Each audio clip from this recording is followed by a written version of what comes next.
now I'm going to introduce Samantha Brown, who is currently our country contact for Canada, and she's going to talk to us about the Bill 663 in Canada, which I have here. That is an online. It's an act to enact the Online Harms Act, to amend the Criminal Code, the Canadian Human Rights Act, and an act respecting the mandatory reporting of internet child pornography.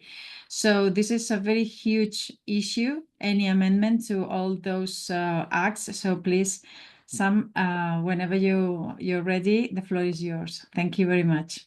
I'm going to talk a lot about Bill C-63, but I'm also just going to give some updates generally about the increasingly dire situation for women and girls with respect to gender ideology in Canada. So with respect to Canada, I'm afraid, as usual, I don't have very good news to report. I feel that's always the case.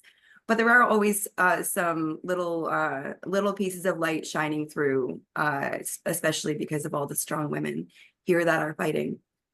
So I'm going to take you through the proposed legislation, Bill C-63, as I said, which is being referred to as the Online Harms Act. I'm also going to talk a bit about Canada's appearance at the 89th CEDAW Convention, and about a few other things that have taken place in Canada recently. So with regards to Bill C-63, this is what I've gathered about this bill by reading it in full, watching debates in the House of Commons, and listening to news coverage and political commentators from both sides. The first thing to know about this bill is that it is a Trojan horse bill. There's no question. The bill purports to protect children from online predators, but in reality, it's going to redefine the meaning of hate speech and hate crime and increase penalties for such offenses, both online and offline. So you can see here in the summary of the bill from the Government of Canada's website that they start with protecting children from online predators, end with a plan to stop the spread of child sex abuse materials, and then sandwiched in between those two widely agreed upon issues is the part about amending the criminal code to create a definition for a new definition, for hate crimes and steepen the punishment for such crimes, and to amend the Canadian Human Rights Act to allow for recourse against those who would post hate speech on social media platforms. By piggybacking a much contested issue onto a widely accepted issue, they managed to bamboozle the citizens of Canada quite effectively, just as they did with Bill C-4, which was the conversion therapy bill in January of 2022. During the recent debate on this bill in the House of Commons, Liberal MP Kevin Lemereau carried on about the Conservatives' unwillingness to protect children. He went on and on about the fact that those who oppose this bill consistently say they want to protect children, but now that they've been given an opportunity to do so, they refuse. He also suggested that anyone who opposes this bill is a tinfoil hat conspiracy theorist or is part of the far-right MAGA component of the Conservative Party. It's very manipulative, but sadly not remotely surprising. So not remotely surprising, especially considering that they tried to table legislation that would trample on our charter rights in the name of protecting marginalized communities in 2021. You can hopefully see here, and I apologize for the small lettering, the bill was put forward to enact the same changes in C-63 without the addition of child protection. And without that child protection Trojan horse to get it through the gate, Bill C-36 died after its first reading, in my opinion, due to its authoritarian nature. So Bill C-63 would expand the definition of hate speech to include detestation and vilification. Considering the fact that the Canadian government is made up largely of cheerleaders for all things trans, I have absolutely zero doubt that TERFs attempting to spread awareness of, for instance, the reality of autogynephilia or the propensity of trans-identified men to commit violence would be guilty of hate speech under this definition. Even attempting to protect school children from being indoctrinated into the rainbow cult sparked a nationwide No Space for Hate campaign. You can see the logo there in the bottom right in 2023. calling any pushback on gender ideology, it's not unique to Canada, as we all know, but I really feel that we're going above and beyond here in Canada, tabling legislation that could land a person in prison for such pushback. So if you're guilty, as many women are in Canada are, of posting content that is deemed hateful online and are reported by an individual who fears you may do so again, a judge could issue a peace bond on you. You could be put on house arrest, forced to wear a tracking device, or be prohibited from owning weapons or partaking in drugs or alcohol. And failure to adhere to those peace bonds could land you in prison for up to 4 years. They're also imposing punishments for what they call hate propaganda. And one has to wonder if the stickers and postcards sold by COSBAR, Canadian Women's Sex-Based Rights, and soon to be sold by WDI Canada, that are then distributed by gender critical women in Canada, will fall under this category. Finally, the bill would allow anonymous complainants to report content they deem to be hate speech directed at them specifically. And if it's determined by the new Canadian Human Rights Tribunal that it does indeed fit the description of hate speech, the defendant could be made to pay up to $20,000 to the complainant themselves and up to $50,000 to the receiver general. Anyone who knows the first thing about TRAs knows they will jump at the opportunity to hurt women who refuse to comply or shut up. One of the most concerning things about the bill is the vagueness regarding the punishments and prison sentences, including lifelong sentences. When questioned during a debate on the bill a few weeks ago in the House of Commons, about whether or not this bill would see people who commit minor offenses being sentenced to time in prison, the response was that judges can be trusted not to be too heavy-handed with sentencing. This is quite unsettling, as the Canadian courts are stacked with woke ideologues. And the Justice Centre for Constitutional Freedoms warned that this bill is, quote, the most aggressive assault on free speech in modern Canadian history. Our captured mainstream media paints a very different picture, manipulating Canadians by using the suicide of a young girl to push the idea that we need this bill passed. Internet safety is a subject talked about in most households, especially with vulnerable family members, young kids, or seniors. The Liberal government is hoping its long-promised online harms bill will help protect people. The latest version is set to be introduced tomorrow. CTV's Colton Braille reports. More than a decade after Amanda Todd took her own life after online exploitation and bullying, her mother hopes new legislation will help protect children and spare families the grief she's had to endure. I felt like a failure as a parent because I couldn't do anything. This is why something needs to be done and to make it easier. The Liberals' long-awaited online harms bill will be introduced Monday, the latest in a series of sweeping and controversial internet regulations. We need to make sure, and I think we can all agree, we need to protect our kids online.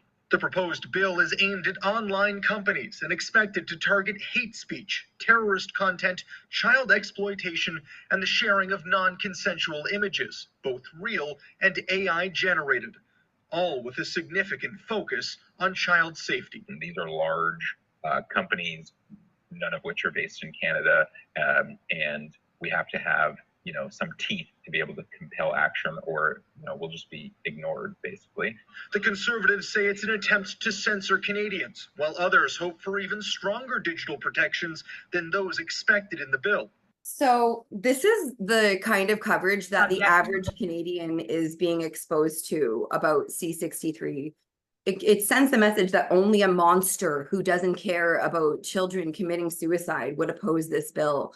And you'll notice that there was a very tiny spot there that said the Conservatives are worried this will censor Canadians, with no description as to why they're saying this or anything. So that is very much the standard coverage that they're seeing. Canada, rather, made an appearance at the 89th CEDAW convention in mid-October. Anyone who would like to watch the convention themselves can find it by going to the UN Web TV and searching CEDAW. And most of the Canadian meetings were covered in meetings 2102 and 2103, which are pictured there. I'll just start by saying that IWRAW, which is the International Women's Rights Action Watch, who were founded to promote recognition of women's human rights under CEDAW, directed organizations that wrote shadow reports to a form that could be filled out to apply for funding to travel and join the convention. Sadly, halfway through filling out this form for WDI Canada, there was a question about whether or not we support trans-identifying men and sex work. The next page made it clear in bolded letters that those who campaign against gender ideology or the sex work industry need not apply for funding due to the fact that we do not share their values. WDI Canada teamed up with COSBAR to submit a shadow report to the UN, as did at least 2 other gender-critical feminist organizations in Canada that I'm aware of, including Vancouver Rape Crisis Center, who had their government funding pulled for refusing to open their center to men. During the several hours of questions and answers, only one expert, Dr. Hacker, brought up shadow reports that had anything to do with self-ID policies. She asked the following question. And finally, we applaud the efforts of the State Party to ensure equality for trans women, including the right to self-identification. But we have received reports that health services providers who decide to offer such services as therapeutic services for cis women who are victimized by males are experiencing severe consequences. What does the State Party do to ensure that trans-inclusive policies do not compromise health needs of women who needs only female spaces? Thank you. So despite the fact that every expert who asked questions was allowed to ask follow-up questions and was given the opportunity to ask again any questions that were not answered, Dr. Hacker's question was ignored. They skipped right past it as if she had never asked it. Aside from that, there was mention of the GBA during the meeting, or the gender-based analysis, which is meant to be a tool to ensure that any policy coming into effect in Canada does not negatively impact women. There was discussions about that being inadequate, as reported in some shadow reports.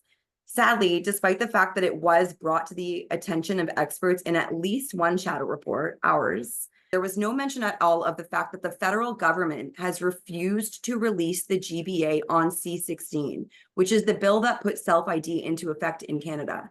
So one of the biggest impacts on Canadian women and girls, the GBA has not been released. Many suspect it wasn't done at all. So that's it's very interesting. And there was, again, no mention of the absence of that that bill being the public being allowed to see that bill at that meeting. There was at one point discussion of the frighteningly high number of femicides occurring in Canada. I was very happy to see that they were discussing such an issue, because there is a woman killed every 2.5 days in Canada.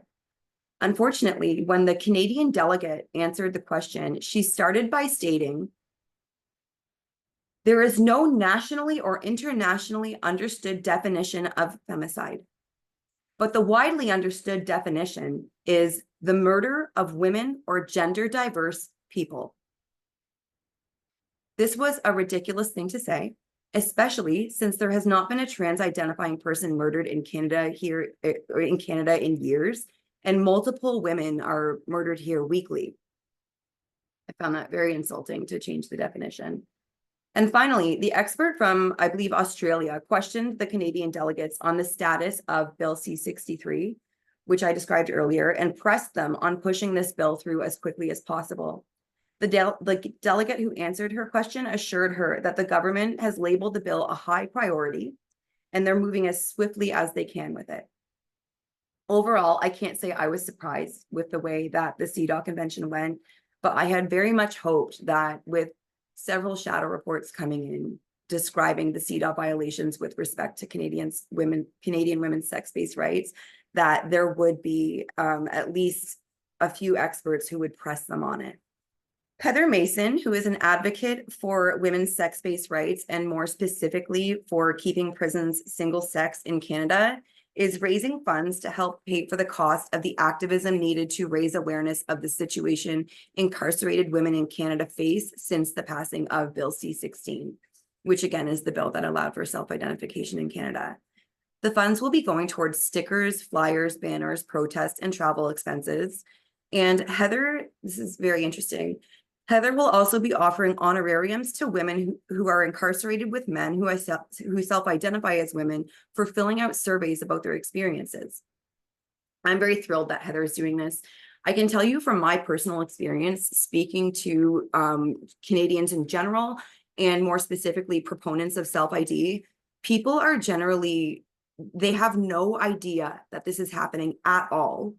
Certainly not about convicted rapists being jailed with women. I'm also very interested to hear firsthand accounts from the women who have been impacted by this. The last time I looked, Heather has, as you can see there, raised $11,800, which is incredible. If you'd like to contribute to this effort, you can Google search Go Get Funding and select Canadian women's prisons. And staying on the topic of Canadian women's prisons just for a moment, it's been revealed that female prison guards at Leclerc Detention Facility in Laval, Quebec, are being forced to strip search men who self-identify as women at their request. There have been reports of these men requesting female guards to perform searches who then began to, quote, behave in an intimidating and sexually provocative manner during strip searches with the explicit aim of making them feel uncomfortable. Many of these guards staged a 3-hour walkout on August 14th to demonstrate their discomfort in being made to perform strip searches on inmates of the opposite sex. They say this is not something they're trained for and they're uncomfortable with performing this duty, understandably. The government then filed a complaint with the labor court to force them back to work. According to the labor court, quote, the concerted action taken on the 14th of August has harmed or is likely to be prejudicial to a service to which the population is entitled. The tribunal therefore orders the trade union of peace officers to inform its members that they must not cease in a concerted manner to cease working during their shift and that they must provide their work as usual in accordance with their obligations. So in short, women are being forced to strip search men who are being lewd and deliberately making them feel uncomfortable by being overtly sexual. And yeah, the women are just being forced to do this as part of their jobs. Unsurprisingly, our Canadian mainstream media has not covered this at all. Our BC coordinator, Nina, was approached by Allison from Speak Free BC to create a BC election survey project. A 3-woman committee formed and a questionnaire was sent out to BC politicians to determine their stance on women's sex-based rights. The responses that were received were sadly unsurprising, with every progressive MP clutching their pearls at the thought of men in dresses being told to stay out of women's spaces, and the ultra-conservatives and some independents supporting women's sex-based rights. Allison wrote about the survey and the results on her Substack, which you can see at Speak Free BC. WDI Canada will soon be launching a store. Some of the items that we'll be selling can be seen here. The 4 designs on the left are some of the stickers that we'll be selling.